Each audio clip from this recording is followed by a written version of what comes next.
નમસ્તે મિત્રો, જય માતાજી, બાપા સીતારામ, જય શ્રી કૃષ્ણ। શિયાળાને સ્પેશિયલ આઈટમ આપણે આલુ પરોઠા બનાવીએ છીએ। લીલું લસણ ને લીલા ધાણા લીલાવણી આલુ પરોઠા બનાવીએ છીએ। આની ટ્રાય કર્યા જેવી એકવાર। નમસ્તે મિત્રો, જય માતાજી, બાપા સીતારામ। શિયાળુ સ્પેશિયલ આપણે લીલું લસણ નાખીને આલુ પરોઠા બનાવવાના છે। બટેટા બાફી નાખીએ અને આવી રીતે શિયાળામાં આલુ પરોઠા બનાવજો। લીલું લસણ ને મરચાં ને ધાણા ને નાખી તો આપણે 4 વખતીને થાય એટલા બનાવીએ છીએ। તો 500 ગ્રામ બટેટા બાફી નાખીએ। 500 ગ્રામ આપણે બટેટા લીધા છે અને બાફવા મૂકી દઈએ। કુકરમાં પાણી ગરમ થઈ ગયું છે।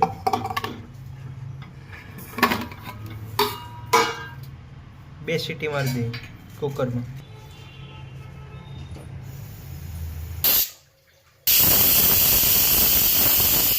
બે સીટી મારી દીધી છે।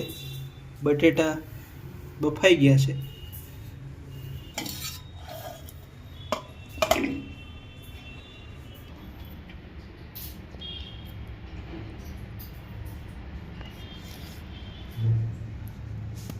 હવે બધે બટેટાને ફોલીને પછી મસાલો બનાવી નાખીએ। 50-60 ગ્રામ લીલું લસણ લીધું છે, એનું કટિંગ કરી નાખીએ। એકદમ ઝીણું લસણનું કટિંગ કરવાનું, બને એટલું બારીક ઝીણું।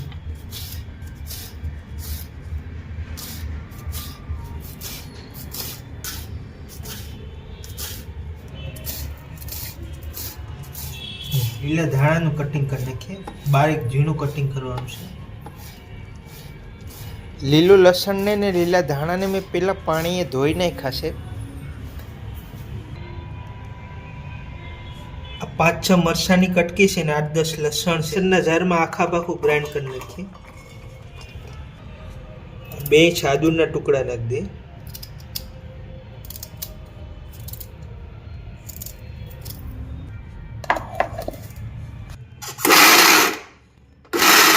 આવી રીતે બંધ ચાલુ કરીને ઝટકા મારીને ગ્રાઇન્ડ કરવાનું। આવી રીતે આદુ મરચાંની પેસ્ટ કરી નાખવાની આખા પાખી। 5 ગ્રામ ધાણા લીધા, 5 ગ્રામ જીરું અને 3 ગ્રામ જે મરી લીધા છે, એને આપણે ભૂકો કરી નાખીએ।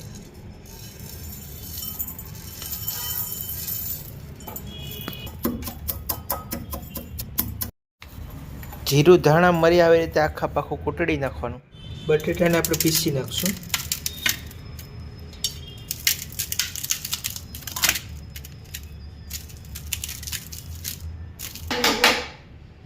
આવી રીતે બધા બટેટા પીસાઈ ગયા છે। બટેટાનો આલુ પરોઠાનો મસાલો બનાવી નાખીએ। ધાણા લસણ કટિંગ નાખી દઈએ।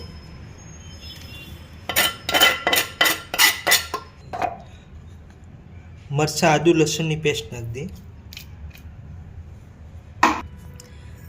તીખા જીરું ધાણા કૂટડાઈ નાખી દઈએ। આનાથી આલુ પરોઠાનો ટેસ્ટ મસ્ત આવશે। હિંગ નાખી દઈએ છે થોડી।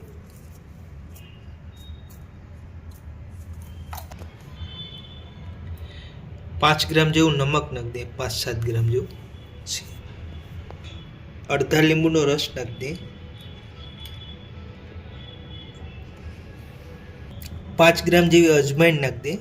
અજમાને થોડા મસળી નાખવાના એટલે આનો ટેસ્ટ મસ્ત આવશે। 1 ચમચ તલ નાખી દઈએ।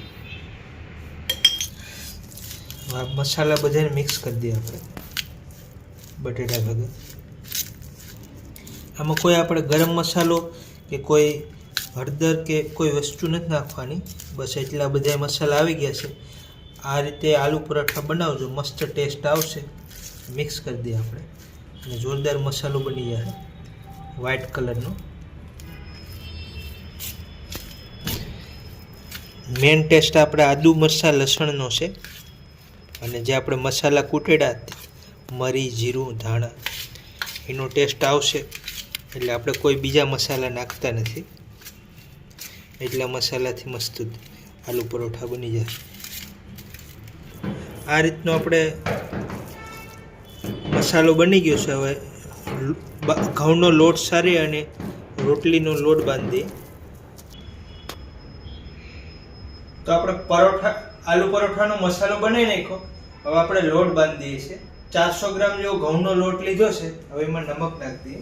આ ઘઉંનો લોટ છે, એમાં 5 ગ્રામ જેવું નમક નાખીએ છીએ. એની અંદર આપણે 10 ગ્રામ જેવું તેલ નાખી દઈએ મૂણ માટે. 1 ગ્લાસ પાણી નાખીએ છીએ. 300 ml જેટલું પાણી હશે. અને આપણે આને રોટલીનો લોટ બાંધી દઈએ.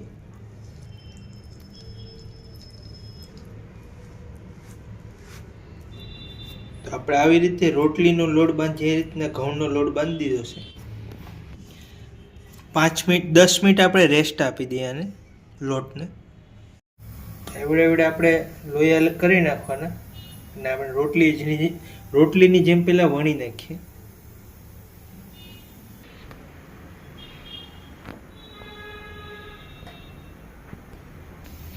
ગેસ ચાલુ કરી દીધો છે, તવી ગરમ મૂકી દીધી છે.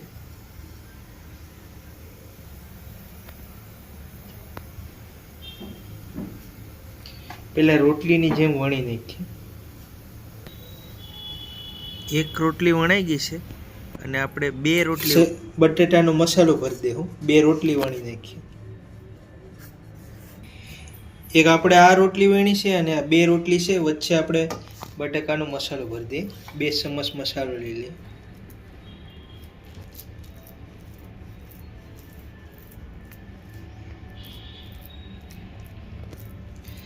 આવી રીતે એક હરખો ભરી દઈએ.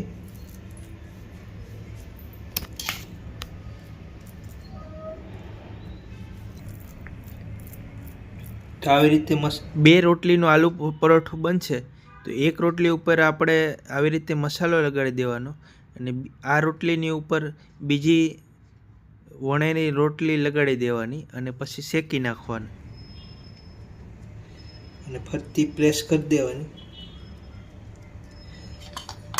થોડોક કોરો લોટ લગાડી અને વણી નાખવાનું આપણે છે. તો આવી રીતે મસ્ત આલુનું પરોઠું થઈ ગયું છે. હવે આપણે એને શેકી નાખીએ. થોડું એક સાઈડ થોડું શેકાઈ જાય એટલે ફેરવી નાખીએ. એટલું શેકાવાનું. 1 મિનિટ પછી ફેરવી નાખવાનું અને આની ઉપર આપણે 1/2 ચમચ તેલ લગાડી દઈએ, સિંગ તેલ.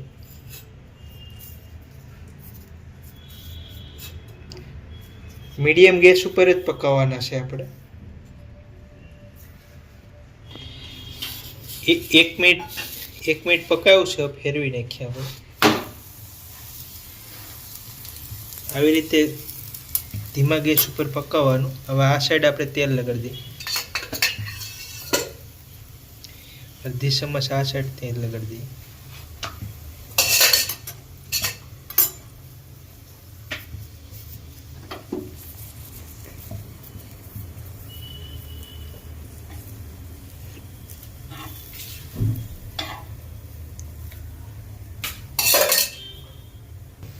આવી રીતે કિનારી ઉપર આવી રીતે આમ પકાવી દેવાનું, એટલે ફરતા કિનારી પાકી જાય.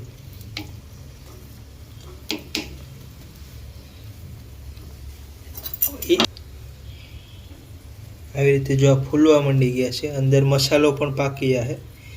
ધીમા ગેસ ઉપર તમે 3-4 મિનિટ પકાવજો એટલે સરસ પાકી જાય. 1 મિનિટ જેવું આપણે ફેરવું તો એને થઈ ગયું. પાછું ફેરવી નાખીએ.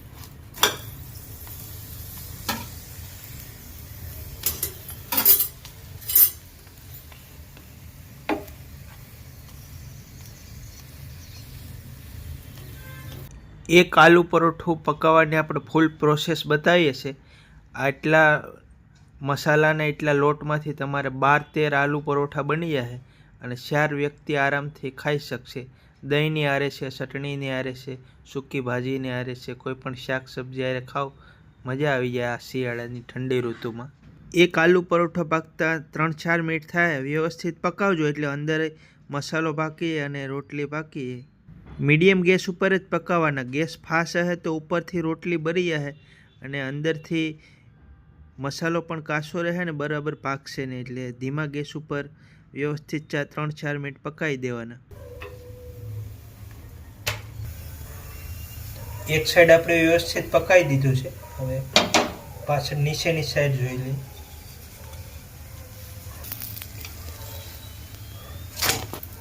તો હવે આવી રીતે આપણે આલુ કા પરાઠા પાકી ગયા છે અને કાઢી લઈએ. એની ઉપર ગરમ ગરમ હોય ત્યાં ઘી લગાડી દેવાનું 1 ચમચ.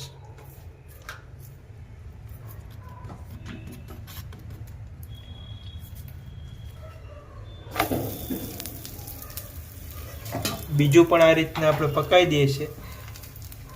ટોટલ 10-12 આલુ પરોઠા બનશે, બધાય પકાવી દે હું આ રીતના.